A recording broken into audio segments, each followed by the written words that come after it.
Hello, and welcome to I Know Dino, the Big Dinosaur Podcast, where we cover news, interviews, and discussions of all things dinosaur.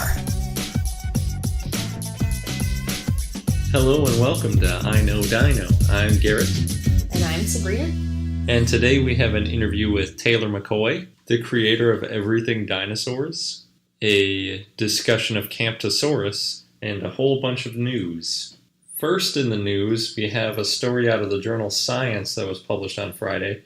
They discovered two new mammals, which isn't our usual topic, but the interesting thing is that both of these were around in the Jurassic era, coexisting with dinosaurs.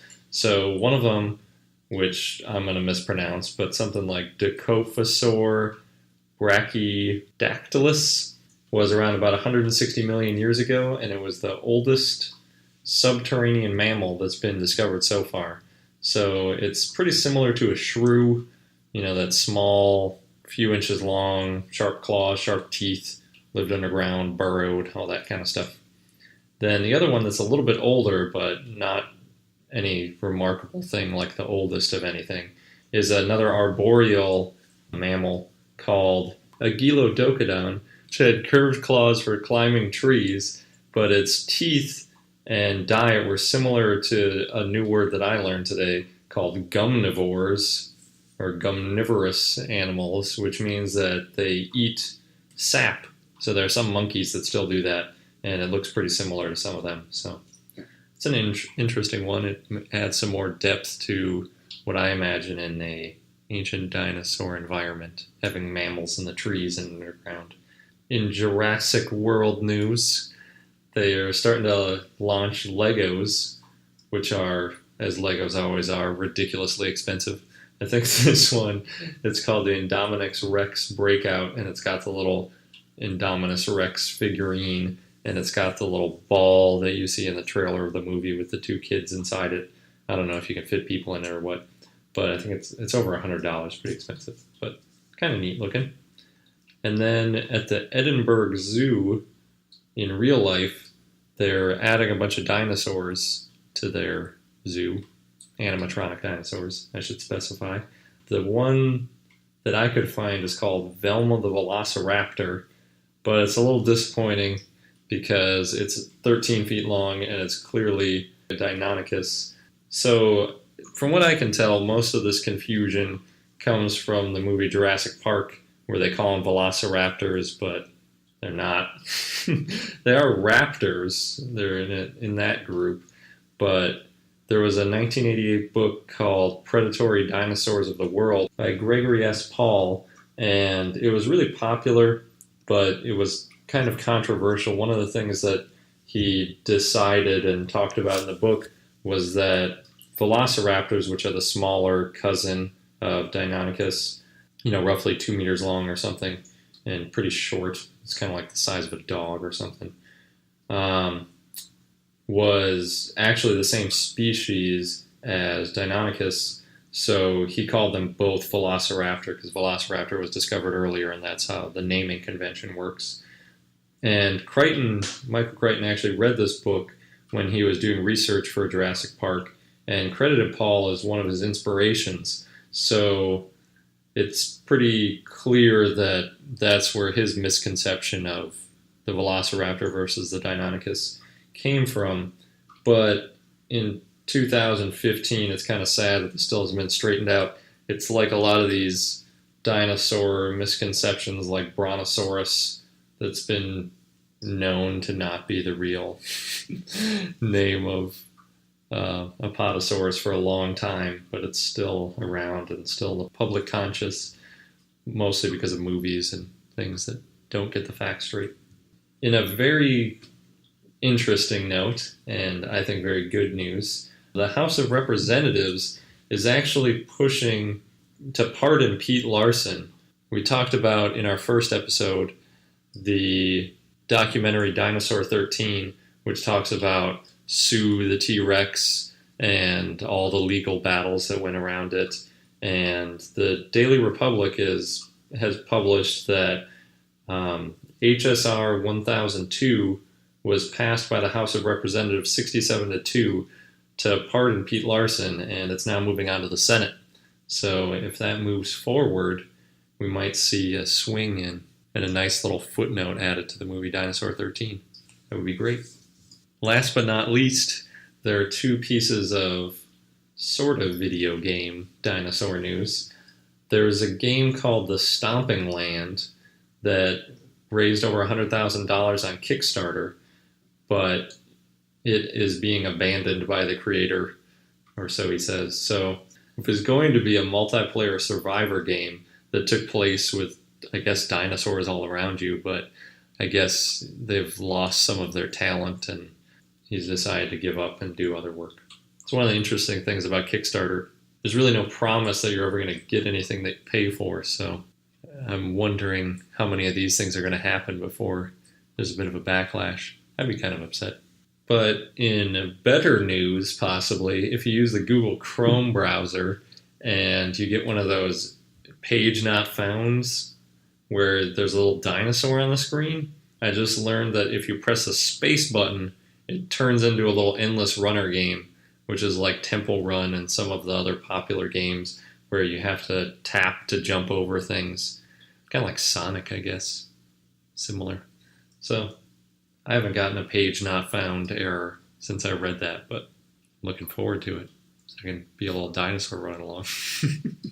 So on that note, now we'll go to our interview with Taylor McCoy, who's the creator of the Weebly website Everything Dinosaurs. Although he's not a paleontologist, he is a dino enthusiast like us, and he has his own fossil collection. How did you get into dinosaurs? Well, it all started when I was just a little kid growing up. It was always something I loved. Watching Jurassic Park as a kid really fed that. And as I got older, it was just something I continued to research a little deeper into it once I got a better understanding of how they were. So did you research things on your own? How'd you get a better understanding? My curiosity was really piqued with the dinosaurs, so I just started reading up on books and looking at different websites and watched a ton of documentaries and really helped to help my understanding grow on them. What kind of documentaries or books would you recommend to people who might be starting out? One of my personal favorites as far as documentaries go is probably When Dinosaurs Roamed America. It was the Discovery one. It seems very accurate to me, and things like the raptors being feathered and the T-Rexes hunting in family packs. It always kind of gave a good idea of how they lived and how they died in some cases. The animation as well. So then at some point you decided to create your own website, Everything Dinosaurs. How did you come up with that? Well, friends of mine actually, and something completely unrelated, kind of just showed me the source for it, Weebly.com. And I thought to myself that that would be a good way to help get my voice heard in the world of paleontology. So I looked into it, and I saw it was free, it was quick and easy, and I decided to go for it. It turned out really well in the end. It's a great site, really great resource for people who want to know if they're looking for any kind of specific dinosaur. Thank you. So you said you have, how many? It was 151 species up there right now, is that right? Yep, the 151st was just added not too long ago. That's great. Are you planning on posting about every dinosaur species discovered? As many as I can get, at least. So how do you find out information and put everything together in a post? Well, usually I'll try to think back on what I have learned about it in the past and the knowledge I've accumulated on that particular species.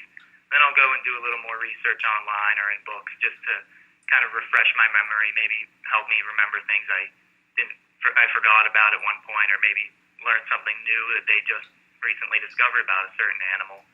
And then I'll go and kind of put that all together, and I'll put that on the website for the page.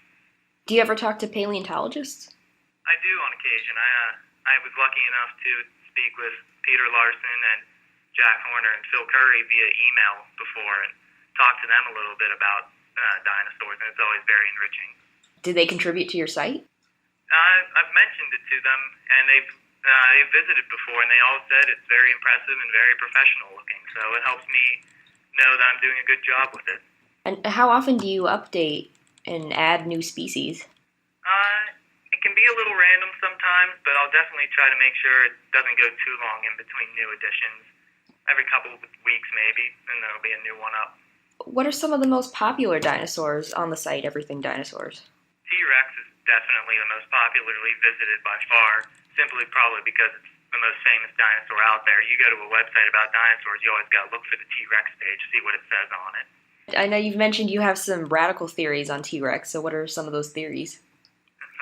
Yeah, some of them, probably the biggest one is my theory that T-Rex was actually the largest of all the theropods, something that has kind of been a subject of controversy whenever the discoveries of Giganotosaurus and the rediscovery, you could say, of Spinosaurus all came to light. People started thinking, oh, maybe there's dinosaurs bigger than T-Rex.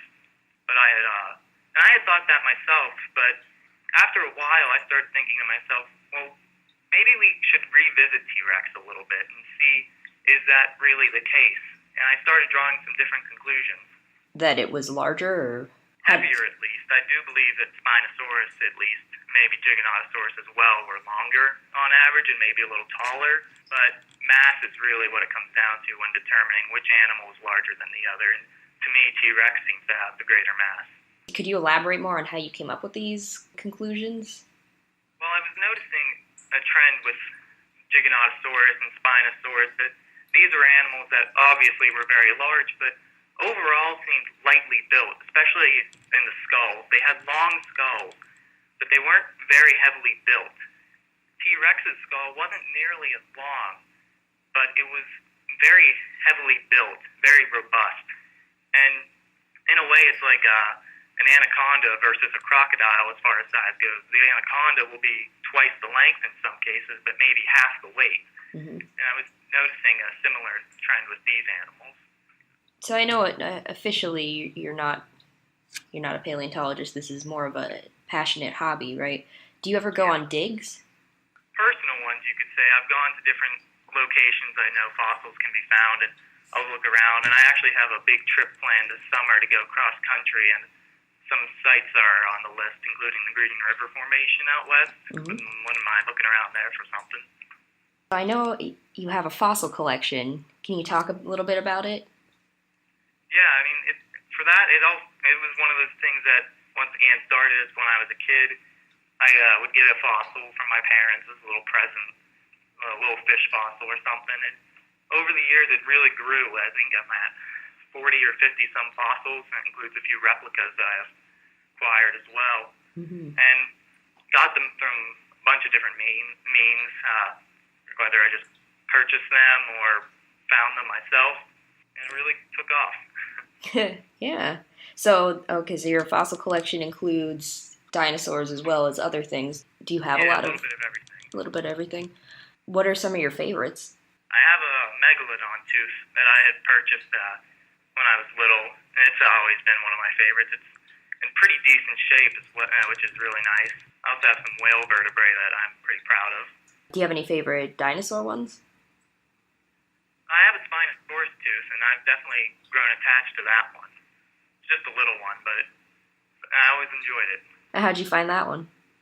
Actually, there's a store down in the Outer Banks of North Carolina that I've been to many times because I know they have a lot of fossils there, and every time I ever go down there, I make sure to take a visit and see what they got. Yeah.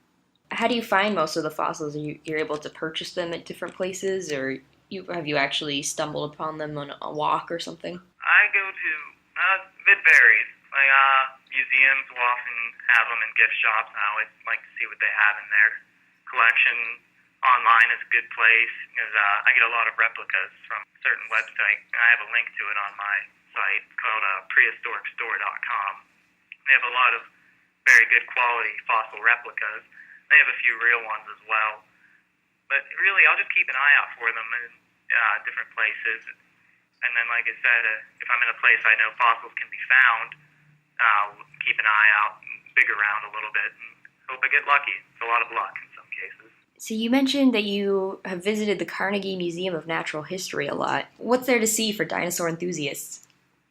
Oh, it's a really good museum to see. I think, if I'm correct, they have the largest collection of Jurassic dinosaurs anywhere in the world. and I think maybe the third largest collection of dinosaur fossils in the United States. So there's a great variety there. A lot of familiar faces like T-Rex and Triceratops, some that people might not have heard of like Ceratosaurus and Drysaurus. One of my favorite displays they have is a scene of two tyrannosaurs facing off against each other over the carcass of an Edmontosaurus. And one of the T-Rexes is actually the holotype specimen, the first one ever found. Specimen number, I think, is CM9380. And it's a very impressive display. The T-Rex skeleton of the holotype is actually one you'll see a lot online. The Wikipedia page for T-Rex uses the same picture of that specimen. And there's a very large collection. I mean, there's also a little window in, I think it's the paleontology lab that you can look in and watch a scientist work on some fossils. It's very impressive. You mentioned a few other places that you're planning this great cross-country trip and everything. What are some sites that you'd recommend people who love dinosaurs should see if they get a chance?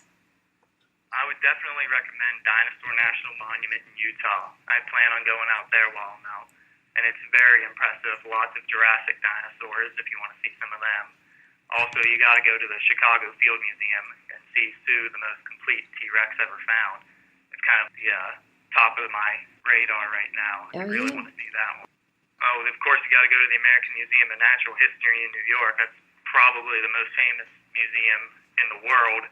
And they have a very nice collection of dinosaurs.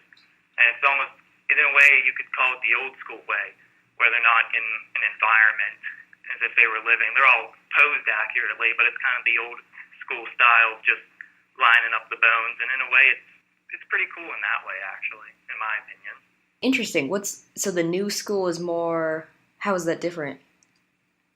In a way, it's like the display at the Carnegie that I mentioned, where you see two tyrannosaurs facing off. There's plants around them in an environment that would have been similar to what they were living in. More like a picture of the past in the display. Since you mentioned Jurassic Park earlier, what are your thoughts on the Jurassic World movie? I, for one, am very excited to see how it goes down.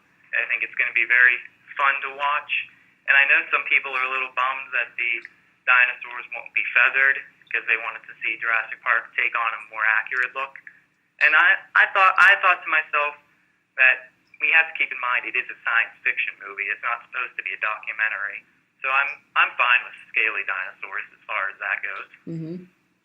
What about the hybrid dinosaurs, like the Stegoceratops?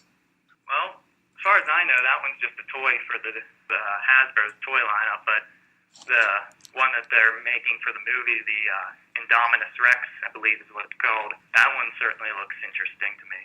How do you feel about them combining the two different dinosaurs? I think it's creative. I don't think it's an idea most people would have thought of. So if they can do it right, I think it would be very cool and very impressive. Mm-hmm. Although there is a bit of a risk involved. Yeah, that's true. But there's I know also circulating around, was it Make Your Own Theropod? That hashtag, and people have been putting together different crazy hybrids, kind of. I don't know if they were upset about the one in Jurassic World or just for their own creative purposes. I think as far as being their own creative purposes, it's a pretty good idea. Help show your own creativity and see what you can come up with. And I think that's kind of what they were doing in Jurassic World. If they're just angry about it, then I guess that's their problem. So Everything Dinosaurs also has a Google Plus community. How do you get people involved? I just make sure the community keeps running. I make sure I post things about Everything Dinosaur updates or maybe new dinosaur news. And then people take note of that and think to themselves, I can get involved too. I can have my voice heard. And some people do. And I've seen a lot of cool posts from members of the community.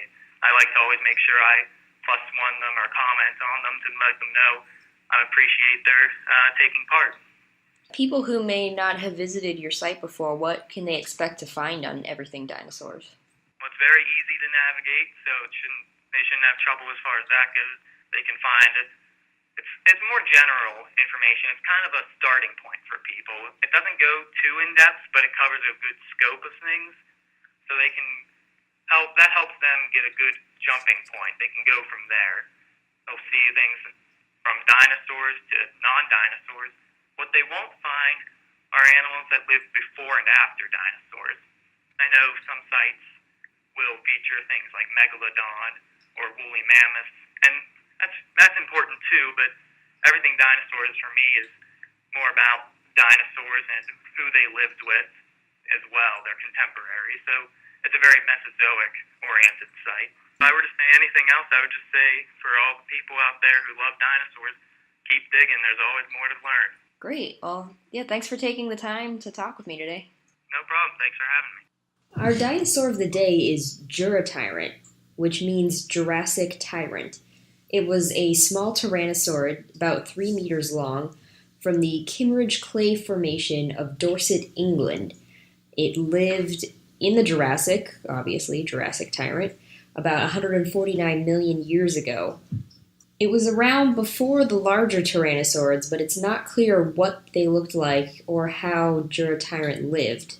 Juratyrant is classified as its own species based on a partial skeleton, which included a complete pelvis, leg, neck, back, and tail vertebrae. But unfortunately, it's missing some really important pieces of the skeleton. So it's missing the skull and the forelimbs, and without those, it's a little difficult to tell exactly what it looked like. The first skeleton was discovered in 1984 in Dorset, and it's been mentioned in several papers, but wasn't formally described until 2008. In 2008, the paleontologist Roger Benson wrote about Juratyrant, but he thought it was part of the genus Stokesosaurus. So Juratyrant was originally called Juratyrant langhami, after Peter Langham, who discovered the first bones. But later studies found that Juratyrant may not have been a close relative of Stokesosaurus clevelandi, but that's the species of the Stokesosaurus genus. So in 2013, Benson and Stephen Dorset reclassified Juratyrant langhami as its own species, and it kept the name langhami because that was its original species name. So Juratyrant probably ate smaller dinosaurs, or maybe juveniles of larger dinosaurs, but it probably got snacks from small mammals, reptiles, and amphibians to add to its diet.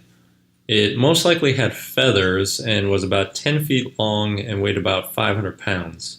Since we have the femur and the pelvis, you can tell the weight pretty well, so that's how we can get that information even without the skull or the arms. For that size and weight, it was a moderate build, and it probably had a long, narrow skull. Until recently, there were not that many tyrannosaurs known in England. Tyrannosaurs are usually associated with North America, the giant ones, and Tyrannosaurus rex, and Asia, which is the smaller ones, the earlier ones. The first tyrannosaur in England was discovered in 2001. It's the Juratyrant, which means dawn tyrant, and it was a fast and lightweight tyrannosaur with long arms. Juratyrant is part of the family Proceratosauridae, which is a family that lived in the Middle Jurassic to early Cretaceous period. Proceratosauridae was first named in 2010 by Oliver Raoult and his colleagues when they reevaluated the genus Proceratosaurus. Proceratosaurus was a genus of small theropod carnivores that lived in England. They're considered to be a coelurosaur, which is more closely related to birds than carnivores, and a tyrannosaurid. Proceratosaurus was also most closely related to the Chinese tyrannosaurid, Guanlong, which means crowned dragon. And our fun fact is that in order to identify a new dinosaur species, you only need one dinosaur skeleton. It can be either complete or partial, and nearly half of the approximate 1,200 named dinosaurs have been identified based on only one skeleton. And that wraps up this episode of I Know Dino. From now until March 15th, we're hosting a Big Dinosaur Podcast giveaway. Prizes include a $50 gift card to iTunes, a free copy of Dr. Anthony J. Martin's book, Dinosaurs Without Bones, and a free copy of the documentary Dinosaur 13. To enter our giveaway, please visit iknowdino.com and look for the post podcast giveaway. You'll have a few options to enter, no purchase necessary, but you can review our podcast on iTunes, follow or tweet us at I Know Dino, check out our Facebook page, and join our mailing list. And of course, tell all your friends. Until next time. Thank you for listening to I Know Dino. If you have any questions or comments about dinosaurs, we'd like to hear from you at plesiosaur@iknowdino.com. And for more information on dinosaurs, go to iknowdino.com or follow us on Google, Facebook, Tumblr, or Twitter at I Know Dino.